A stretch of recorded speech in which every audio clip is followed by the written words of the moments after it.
பாகுபலி கதைகள். கதையோட தலைப்பு பாகுபலி தந்தூரி சிக்கன்.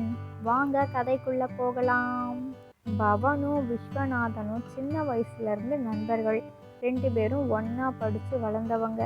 இப்போ 2 பேருமே ஒன்னா சேர்ந்து ஒரு தந்தூரி சிக்கன் கடையை நடத்திட்டு வராங்க. எல்லா தந்தூரி சிக்கனுமே பாகுபலி மாதிரி நல்லா பெருசா புசு புசுன்னு ரொம்பவே சாஃப்டா இருக்கும். கடை நல்லா வியாபாரம் ஆயிட்டே இருந்தது. அப்போ திடீர்னு பவனுக்கு என்ன ஆச்சுன்னே தெரியல. விஸ்வநாதனும் பவனும் சேர்ந்து தானே தந்தூரி சிக்கன் கடையை நடத்திட்டு வராங்க. சில நாட்களாகவே கடைக்கு ரொம்ப தாமதமாக வர ஆரம்பிச்சிட்டாங்க பவனு. இப்படியே தொடர்ச்சியாக போயிட்டு இருந்தது. அதுக்கப்புறம் ஒரு சில நாள் போக வேண்டான்ட்டு கடைக்கு வரதே இல்லை. இந்த விஸ்வநாதனும் என்னடா இது, கடைக்கு இத்தனை நாளாக வந்துட்டு இருந்த பவனு இப்போல்லாம் கடைக்கு வரதே இல்லையே, அவனுக்கு என்னதான் ஆச்சு, ஏன் இப்படி பண்ணுறான், வியாபாரம் நல்லா தானே இருக்கு, வந்தா என்ன, நம்ம 2 பேரும் ஒன்றா பார்க்கலான்ட்டு அவன் தான் சொன்னான், நானும் அதுக்கு சம்மதிச்சேன். இப்போ நான் மட்டும் கடையை பார்த்துட்டு இருக்கிறேன், அவன் வர்றதே கிடையாது. அப்போ அவனுக்கு எப்படி நாம் சம்பளத்தை கொடுக்க முடியும்? 2 பேருமே சரி பாதியாக தானே பணத்தை எடுத்துக்கிறோம். ஆனால் இப்போ இவன் இப்படி பண்ணான்னா நான் காசெல்லாம் தர முடியாது. கிடைக்கிற எல்லா லாபத்தையும் எனக்கே தான் நான் எடுத்துக்க முடியும். கடைக்கு வந்தால் பார்ப்போம் அப்படின்ட்டு கடையை நடத்திட்டு வரான் விஸ்வநாதன். அன்னைக்கு ரொம்ப நல்ல நாளாக இருந்திருக்குது இந்த விஸ்வநாதனுக்கு. கடையில் வியாபாரம் ரொம்ப அமோகமாக இருக்குது. நிறையா பேர் வந்து சாப்பிட ஆரம்பிச்சிட்டாங்க. சாப்பிட்றது மட்டும் இல்லாமல் வீட்டுக்கு பார்சலும் வாங்கிட்டு போகிறாங்க. ஒரு பொண்ணு, அண்ணா அண்ணா எனக்கு ரொம்ப பசிக்குது, ஒரே ஒரு தந்தூரி சிக்கன் சாப்பிட்றதுக்கு தாங்கலை அப்படின்ட்டு கேட்குறாங்க. என்னது, சாப்பிட்றதுக்கு தந்தூரி சிக்கனா, நீ காசு வச்சிருக்கிறியா இல்லையா அப்படின்ட்டு கேட்குறாங்க. அந்த பொண்ணு அப்படியே அமைதியாக முழிச்சிட்ருக்கிறா. இல்லைண்ணா இல்லை அப்படிங்கிறா. என்னம்மா இல்லைங்கிறல்ல, அப்போனா தந்தூரி சிக்கனும் இல்லை, போ அப்படிக்கா. வியாபாரம் நல்லா நடக்கிற நேரத்தில் வந்து நீ வேற ஏன் தான் இப்படியெல்லாம் வரீங்களோ, போமா அப்படிக்கா அப்படிங்கிறாங்க. அண்ணா அண்ணா ரொம்ப பசியாக இருக்குண்ணா, ஒரே ஒரு தந்தூரி சிக்கன் மட்டும் சாப்பிட்றதுக்கு தாங்கண்ணா, கண்டிப்பாக அடுத்த முறை நான் இந்த வழியாக வரும்பொழுது காசை தந்துருவேண்ணா, எனக்கு தாங்க, இப்போ சாப்பிட்டுட்டு போகிறேனே அப்படிங்கிறாங்க. அதெல்லாம் தர முடியாதுமா, போமாங்கிட்டு, கோவத்தை கிளப்பிட்டு இருக்க, இங்கெல்லாம் அதெல்லாம் கிடைக்காது, வேற ஏதாவது கடையை பாரு, போ போ அப்படின்னு விரட்டி விடுறாங்க. அப்போ அந்த விஸ்வநாதனோட மனசாட்சி சொல்லுது, என்னடா விஸ்வநாதா, நீ எவ்வளோ பெரிய நல்லவன், இந்த பொண்ணுக்கு போய் ஒரே ஒரு தந்தூரி சிக்கன் கூட தர மாட்டேங்கிறியே, நீ எல்லாம் எவ்வளோ பெரிய ஆளுன்னு நினச்சேன், தனியாக கடையை சமாளிக்கிற அளவுக்கு பெரிய ஆள் ஆயிட்ட, ஒரு தந்தூரி சிக்கனை கூட இலவசமாக ஒரு பொண்ணுக்கு தர மாட்டேங்கிறியே, சின்ன பொண்ணு தானே அந்த பொண்ணு, பாவமாக இல்லையாடா, ஒரே ஒரு சிக்கன் தானே, குடேண்டா குடு, நீ ரொம்ப நல்லவன், வியாபாரம் உனக்கு அமோகமாக நடக்குது, இந்த ஒரு சிக்கனால் உனக்கு ஒன்றும் ஆயிடாது அப்படிங்குது. அப்போவே அந்த விஸ்வநாதன், ஆமாம் ஆமாம், நான் நல்லவன் தான், நான் இந்த ஒரே ஒரு தந்தூரி சிக்கனை அந்த பொண்ணுக்கு கொடுத்தா ஒன்றும் ஆயிடாது அப்படின்ட்டு, பழைய தந்தூரி சிக்கன் இருக்குல்ல, அதை நாம் அந்த பொண்ணுக்கு கொடுத்துடலாம் அப்படின்ட்டு, ஓய் பொண்ணே பொண்ணே இங்கே வாமா அப்படின்ட்டு கூப்பிடுறாங்க. வரேண்ணா, என்னண்ணா தரீங்களா அப்படின்ட்டு அந்த பொண்ணு கேட்குறா. ஆமாம் ஆமாம், வா வந்து உட்காரு, ஒன்றும் இல்லை 2 தந்தூரி சிக்கனே தரேன், சாப்பிட்டுட்டு போ அப்படிங்கிறாங்க. அந்த பொண்ணு ரொம்ப சந்தோஷமா, ஒன்றுன்னா 2 தந்தூரி சிக்கனே தரேன்னு சொல்கிறாங்க, சரி சாப்பிட்டுட்டு நம்ம போகலாம், வரும்பொழுது இதுக்கு நாம் 2 மடங்காக காசை கொடுத்துடணும் அப்படின்னு நினச்சிட்டு இருக்கிறா. அப்போது அந்த விஸ்வநாதன் ஒரு சின்னதாக கிண்ணத்தில் ஒரு 3 பழைய தந்தூரி சிக்கன் வச்சுருந்துருக்குறாங்க. அதில் 2 தந்தூரி சிக்கனை நல்லா சூடு பண்ணிவிட்டு, இந்தாம்மா சாப்பிடு, சாப்பிட்டுக்கோமா சாப்பிடு, நல்லா இருக்கும், சூடாக போட்டு தந்துருக்குறேன் அப்படின்ட்டு கொடுக்குறாங்க. நன்றி அண்ணா, ரொம்ப நன்றி, நான் கேட்ட உடனே நீங்கள் 1க்கு 2 தந்துட்டீங்க, ரொம்ப சந்தோஷம்ண்ணா, என்னோட வயிறு பசி இப்போவே சரியாயிடும், அடுத்த முறை நான் இந்த பக்கம் வரும்பொழுது கண்டிப்பாக நான் காசை தந்துடுவேண்ணா, இப்போ சாப்பிட்டதுக்கு எப்போவுமே நான் கடன் வைக்க மாட்டேன் அப்படிங்குது அந்த பொண்ணு. சரி சரி, எனக்கு காசெல்லாம் ஒன்றும் வேண்டாம், நீ சாப்பிட்டுட்டு இடத்த காலி பண்ணு, அதுவே எனக்கு சந்தோஷம் அப்படிங்கிறாங்க. சரி அண்ணா சரி, நான் இப்போவே சாப்பிட்டுட்டு கிளம்புறேன் அப்படின்ட்டு அந்த பொண்ணு தந்தூரி சிக்கனை வாங்கிட்டு ஓரமாக உட்காந்து சாப்பிட்டுட்டு கிளம்பிட்டா. அதுக்கப்புறம் திரும்பவும் அந்த கடைக்கு ஒரு பையன் ஒருத்தன் வரான். அண்ணன் அண்ணன் எனக்கு ஒரு தந்தூரி சிக்கன் பார்சல் வேணும் அப்படின்ட்டு கேட்குறான். தம்பி தம்பி, சிக்கன் எல்லாம் காலி ஆயிடுச்சு, நாளைக்கு வந்து வாங்கிக்கிறியா அப்படிங்கிறாங்க. என்னண்ணா, ஒன்று கூட இல்லையா, நான் ரொம்ப ஆசையாக வந்தேன், எனக்கு வேற தந்தூரி சிக்கன்னா ரொம்ப பிடிக்கும் அப்படிங்கிறான். அடடா, இன்னைக்கு நடந்த வியாபாரத்தில் இன்னைக்குன்னு வாங்கி வச்ச தந்தூரி சிக்கனுக்கான எல்லா சிக்கனும் காலி ஆயிடுச்சு. ஆனால் ஒரே ஒரு பழைய சிக்கன் இருக்கு. அந்த பொண்ணுக்கு 3 பழைய தந்தூரி சிக்கனில் 2 நாம் கொடுத்துட்டோம். இன்னும் 1 இருக்குல்ல, இதை நாம் கொடுத்தா என்ன, அந்த பையனுக்கு என்ன தெரியவா போகுது, நமக்கு காசாக்குனா போதும், புதுசாக இருந்தா என்ன பழசாக இருந்தா என்ன, நேற்று உள்ளது தானே கொடுத்துருவோம் அப்படின்ட்டு. தம்பி தம்பி, நீ அதிர்ஷ்டசாலிப்பா, உனக்காக ஒரே ஒரு தந்தூரி சிக்கன் இருக்கு, சாப்பிட்றியா அப்படிங்கிறாங்க. ஆ சாப்பிட்றேண்ணா, எனக்கு பார்சல் போட்டு தந்துடுங்க, நல்லா சுட சுட புதுசாக ரொம்ப சூப்பராக செஞ்சுட்டாங்க, எங்கள் வீட்டுக்கு கொண்டு போய் நான் சாப்பிட்டுக்கிறேன் அப்படிங்கிறான். இதோ போட்டு தரேன் தம்பி, கொஞ்ச நேரம் உட்காந்துட்டு அப்படிங்கிறாங்க. சைடில் இருந்து அந்த கிண்ணத்தை எடுக்கிறாங்க. அந்த பையன் பார்க்குறானானும் பார்த்துக்கிறாங்க. நல்ல வேலை பார்க்கல, ஏன்னா சின்ன பையனாக தானே இருக்கிறான், நம்மளால் ஏமாற்ற முடியும், கண்டிப்பாக நல்லபடியாக ஏமாற்றிடலாம் அப்படின்ட்டு அந்த ஒரே ஒரு தந்தூரி சிக்கனை நல்லா சூடு பண்ணி, இந்தா தம்பி நல்லா இருக்கும், இப்போ தான் போட்டது, சூப்பராக இருக்கும், சாப்பிடு அப்படின்ட்டு பார்சல் பண்ணி கொடுத்துட்டாங்க. அந்த பையனும் அதுக்கான காசை தந்துட்டு, சரி என்ன, நான் போயிட்டு வரேன் அப்படின்ட்டு கிளம்பிட்டான். அப்போது சரியா விஸ்வநாதனோட நண்பன் பவன் வராங்க. என்னடா இது, இவன் என்ன இங்கே வரான் அப்படின்ட்டு பார்த்துட்டே இருக்கிறாங்க. அப்போ நடந்து வந்துட்டு இருக்கும் பொழுது எதற்க அந்த தம்பி நடந்து போயிட்டு இருக்கிறான். அதுவும் தந்தூரி சிக்கன் பார்சல்ல கையை ஆட்டி ஆட்டி நடந்து போயிட்டு இருக்கும் பொழுது இந்த பவன் மேலே இடிச்சிருச்சு. அந்த தந்தூரி சிக்கன் கீழே விழுந்துருச்சு. அப்போ அந்த பவன் அந்த தம்பியை பார்த்து, தம்பி தம்பி மன்னிச்சிடு தம்பி, நான் பார்க்கல கவனிக்கலப்பா, என்னை மன்னிச்சிடு அப்படிங்கிறாங்க.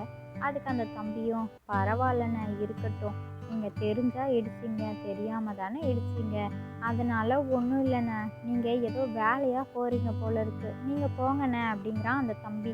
இல்லை தம்பி, நீ வா, நான் உனக்கு வாங்கி தரேன், எந்த கடையில் அங்கேயா தந்தூரி சிக்கன் வாங்கிட்டு போனேன், வா வா உனக்கு கூட்டிகிட்டு போய் வாங்கி தரேன் அப்படிங்கிறாங்க. இல்லைண்ணா பரவாயில்ல, அந்த கடையிலேயே தந்தூரி சிக்கன் எல்லாம் காலி ஆகிடுச்சு, நான் வீட்டுக்கு போகிறேன், இன்னொரு நாளைக்கு நான் வாங்கி சாப்பிட்டுக்கிறேன் அப்படின்ட்டு அந்த பையனும் கிளம்பிட்டான். இதையெல்லாம் பார்த்துட்டு இருந்த அந்த விஸ்வநாதனுக்கு வேர்த்து ஊற்ற ஆரம்பிச்சிடுச்சு. அடடா, என்னடா இது, நம்ம பழைய தந்தூரி சிக்கனை காசாக்கணும், அது என்னடா அந்த பையனை சாப்பிட விடாமல் ஏதோ வழியில் என்னென்னமோ நடக்குதே, இந்த காசு நம்மளை அப்போ என்னென்ன பண்ண போகுதுன்னு தெரியல, கடவுளே எனக்கு வேற ரொம்ப பயமாக இருக்குது, இத்தனை நாளாக வராத இந்த பவனு இன்னைக்கு வர்றான், என்ன நடக்க போகுதுன்னு தெரியலையே, காசை கேட்டான்னா என்ன பண்ணுறது, சரி சரி நாம் கண்டுக்காத மாதிரி வேலையை பார்க்கலாம் அப்படின்ட்டு அப்படியே வேலையை பார்த்துட்ருக்குறான். அப்போதான் பவன் வந்துட்டு, என்ன விஸ்வநாதன், இத்தனை நாளாக என்ன வியாபாரம் நல்லா இருந்தா, என்னால் தான் வர முடியல, உடம்பு சரியில்லாமல் இருந்தேன்னா அதனால தான், இதுக்கப்புறம் நான் கரெக்டாக வந்துடுவேன், என்னை மன்னிச்சிருடா அப்படிங்கிறாங்க. ஏய் என்னடா நீனு என்ன சொல்லிட்டு இருக்கிற, அதெல்லாம் ஒன்றும் இல்லை, நீ ஒன்றும் கடைக்கு வரவே வேண்டாம், நான் அதெல்லாம் எல்லாத்தையும் தனியாக சமாளிக்க கற்றுக்கிட்டேன், நீ உன் வழியை பாரு, நான் என் வழியை பார்க்குறேன் அப்படிங்கிறான். டேய் என்னடா, நம்ம 2 பேரும் சேர்த்து தானே காசை போட்டு இந்த கடையை ஆரம்பித்தோம், அப்போ நீ திடீர்னு இப்படியெல்லாம் பேசினா எப்படிடா, அதெல்லாம் வேண்டாம்டா, நம்ம 2 பேரும் ஒத்துமையாக பார்க்கலாம்டா, இதுக்கப்புறம் நான் அடிக்கடி கடைக்கு வராமலாம் இருக்க மாட்டேன்டா, கடையில் சேர்த்துக்கோயேன் அப்படிங்கிறாங்க. முடியவே முடியாது, நீ போ அப்படிங்கிறாங்க. அப்போனா எனக்கு நான் கடையில் காசு போட்டேன்ல, அதுக்கான காசையாவது எனக்கு கொஞ்சம் திருப்பி கொடு, அப்போதானே நான் ஏதாவது புதுசாக வியாபாரம் ஆரம்பிக்கணும்னா ஆரம்பிக்க முடியும், இப்படி நீ பண்ணுறது சரியே இல்லைடா அப்படிங்கிறாங்க. காசெல்லாம் தர முடியாது, கிளம்பு கிளம்பு அப்படின்ட்டு விரட்டி விட்டுட்டாங்க. அதுக்கப்புறம் அந்த பவனும் திரும்ப போயிட்டாங்க. அப்படியே போகும்பொழுது அவங்களோட வேறு வேறு நண்பர்கள்கிட்ட, எனக்கு உதவி வேணும், எனக்கு இப்போ கொஞ்சம் பணம் தேவைப்படுது, புதுசாக வியாபாரம் ஆரம்பிக்க போகிறேன், தனியாக நானே தான் வியாபாரம் ஆரம்பிக்கலான்னு இருக்கிறேன், அதுக்கு உங்களோட உதவி எனக்கு தேவைப்படுது, கண்டிப்பாக நான் வாங்குகிற காசை திருப்பி தந்துடுவேன் அப்படின்ட்டு சொல்கிறாங்க. உடனே அவங்களோட நண்பர்களும் பேக்கெட்டில் இருந்து காசு எடுத்துட்டு, இந்தாடா. டேய் டேய், என்னடா நீன்னு, நம்மெல்லாம் நண்பர்கள்டா, நாங்கள் உனக்கு உதவி செய்யலைன்னா யாருடா உனக்கு உதவி செய்வா, இதோ தரோண்டா, இந்த காசெல்லாம் நீ திருப்பி தரலாம் வேண்டாம், நீ போய் கடையை ஆரம்பிக்கிற வேலையை பாரு அப்படிங்கிறாங்க. அதுக்கப்புறம் இந்த பவனும் அவங்களோட நண்பர்கள் கிட்ட காசை வாங்கிட்டு நன்றி சொல்லிட்டு அவங்களும் கடை திறக்கிறதுக்கான வேலையை ஆரம்பிச்சிட்டாங்க. தந்தூரி சிக்கனை விஸ்வநாதனை விட இந்த பவன் தான் ரொம்ப சூப்பராக போடுவாங்க. அதனால் நம்ம தந்தூரி சிக்கன் கடையவே போடலாம் அப்படின்ட்டு தந்தூரி சிக்கன் கடையை தான் ஆரம்பிச்சிருக்கிறாங்க.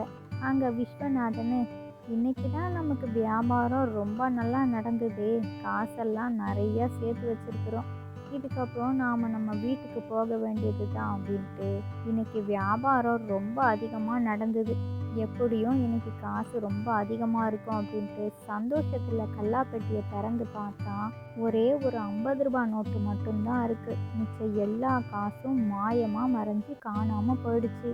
அடடா, இந்த காசு நாம் அந்த பையனை ஏமாற்றி வாங்கின காசு இல்லை, நம்ம இன்னைக்கு எத்தனை பேரை ஏமாற்றணும் கஷ்டப்படுத்தணும், அதுக்கு தான் கடவுள் இப்படி கொடுத்துட்டாங்க போல இருக்கு.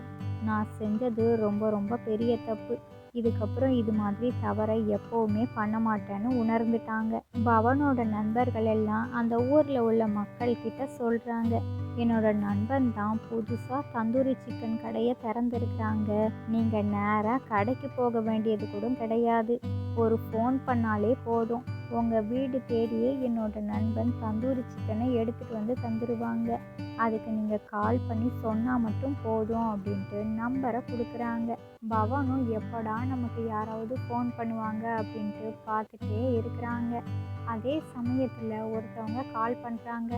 ஹலோ தம்பி, பவனா? நான் தான் ஊர் தலைவர் பேசுகிறேன் தம்பி, நீங்கள் தந்தூரி சிக்கன் விற்பனை செய்கிறதா கேள்விப்பட்டேன், அதுவும் வீட்டுக்கே வந்து தந்துடுவீங்களாமே, அதனால் எங்கள் வீட்டுக்கு 2 பார்சல் தந்தூரி சிக்கன் எடுத்துகிட்டு வந்து தந்துடுறீங்களா அப்படின்ட்டு கேட்குறாங்க. எடுத்துகிட்டு வரேங்க ஐயா, உங்களுக்கு கண்டிப்பாக நான் இன்னும் ஒரு 10 நிமிஷத்தில் தந்தூரி சிக்கனை எடுத்துகிட்டு வந்துடுவேன் அப்படிங்கிறாங்க. அதுக்கப்புறம் ஃபோனை வச்சுட்டு அந்த ஊர் தலைவருக்கு தந்தூரி சிக்கனை தயார் செஞ்சுட்டு பைக்கில் வச்சு எடுத்துகிட்டு போய் கொடுத்துட்டு வந்துட்டாங்க. தம்பி தம்பி பவன், நீங்கள் செஞ்சுருக்கிற தந்தூரி சிக்கன் ரொம்ப சூப்பராக இருக்குது, இது வரைக்கும் இவ்வளோ தரமாக நான் எங்கேயுமே சாப்பிட்டது கிடையாது, விலையும் சரியாக இருக்குது, அதே சமயத்தில் இதோட டேஸ்ட்டு ரொம்ப சூப்பராக இருக்குது, தரமாக இருக்குது தம்பி, வாழ்த்துக்கள் அப்படின்ட்டு வாழ்த்துறாங்க. நன்றி ஐயா, சரி நான் கிளம்புறேன் அப்படின்ட்டு கிளம்பிட்டாங்க. இதே மாதிரி அந்த ஊரில் உள்ள நிறையா ஜனங்களுக்கு ரொம்ப பிடிச்சி போச்சு. நிறையா பேர் ஃபோன் பண்ணி கேட்குறாங்க, அவங்கவுங்க வீட்டுக்கு கொண்டு போய் தந்தூரி சிக்கனை கொடுத்துட்டு வராங்க.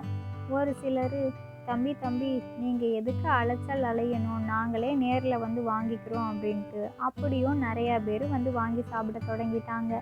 இதையெல்லாம் கேள்விப்பட்ட விஸ்வநாதன், இதுக்கு மேலேயும் நம்மளால் ஒன்றும் பண்ண முடியாது, பவன்கிட்ட போய் நாம் மன்னிப்பு கேட்டுட்டு அவன்கிட்டயே போய் வேலைக்கு நாம் சேரணும் அப்படின்ட்டு பவன்கிட்ட வராங்க. பவன், என்னை மன்னிச்சிரு பவன், நான் செஞ்சதெல்லாம் மிகப்பெரிய தவறு தான், இதுக்கப்புறம் இது மாதிரி தவறுகளை நான் எப்போவுமே செய்ய மாட்டேன், நான் உண்மையாகவே தவறுகளை உணர்ந்து தான் வந்துட்டுக்கிறேன், உன்னோட கடையில் என்னை வேலைக்கு சேர்த்துக்கோயேன் அப்படின்ட்டு கேட்குறாங்க.